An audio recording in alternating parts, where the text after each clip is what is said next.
Hvernig verður mjólkin til? Allavega ekki í búðarhillunni og nú sjáum við mjólkurframleiðsluna á Íslandi. Spendýr eru með mjólkurkirtla sem framleiða mjólk, en til hvers?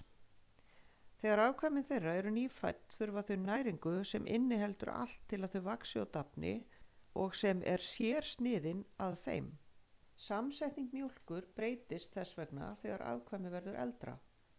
Auk þess er samsetningin misjöfn eftir tegundum og sem dæmi kindur eða ær framleiða mjög fituríka mjólk en hestar, eða það er að segja hryssur, sykurríka mjólk.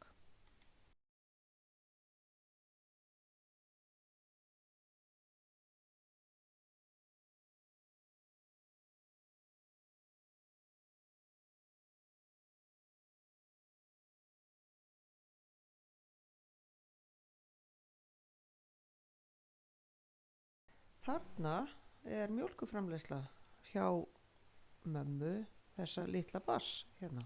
Barnið sígur geirvörtuna og sígur mjólkina og þessi mjólk sem verður til í brjóstunum á mömmunni er akkurat eins og barnið þarf. Móðirin framleiðir mjólk þegar afkvæmi fæðist, hvort sem það er barn, lamb, kálfur, kýðlingur eða eitthvað annað. Án meðgöngu og fæðingar myndast engin mjólk. Engin móðurmjólk án barns, engin kúamjólk án kálfs og svo framvegis. Þarna er nýborin ær með lömbin sín 2 og þau byrja strax að leita að spenanum af því að þar er mjólkin sem þau nauðsynlega þurfa til þess að lifa af og vaxa og dafna.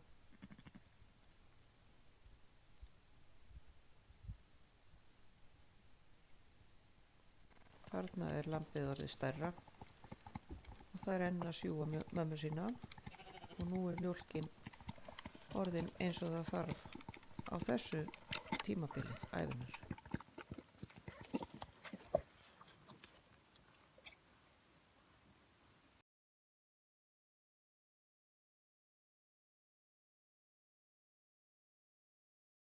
Þarna er gríðastórt lamb og það er samt enn að sjúga og þessi 2 þarna er komið fram á haust og komið snjór og þau vilja mjólk.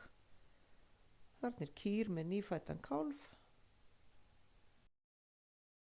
og þarna er gömul mynd af kálfi að sjúga móður sína og þessi kálfur er nú orðin býsna stór og svo sést líka í ær þarna á bakvið sem að trúlega bíða þess að vera mjólkaðar. Þarna er geit með kýð og kýðið sígur hana líka. En ekki alltaf er það eingöngu afkvæmið sem nýtir sér mjólkina. Þarna er til dæmis lamb að sjúga kú. Og ekki síst er það mannfólk sem nýtir mjólkina. Þarna er mynd af mjaltastúlku að mjólka kú og það er greinilegt að kúnni líður vel því að hún fer ekkert burt og hún sé ekki bundin, hún er úti bara og frjáls, hún getur farið hvert sem er en hún leyfir konunni að mjólka sig. Kúnni þykir vænt kálfinn sinn, henni líður vel þegar hann sígur. Maðurinn mjólkar kúna, hann tekur við hlutverki kálfsins. Þegar kýrin er mjólkuð líður henni líka vel. Áður fyrr var mjólkin ómissandi fyrir Íslendinga til að lifa af.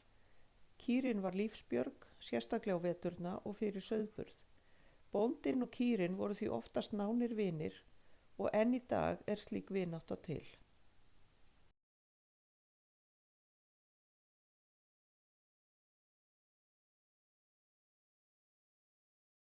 Þarna er gömul mynd sem er mjög tákgræn fyrir gott samband á milli kúna og fólksins.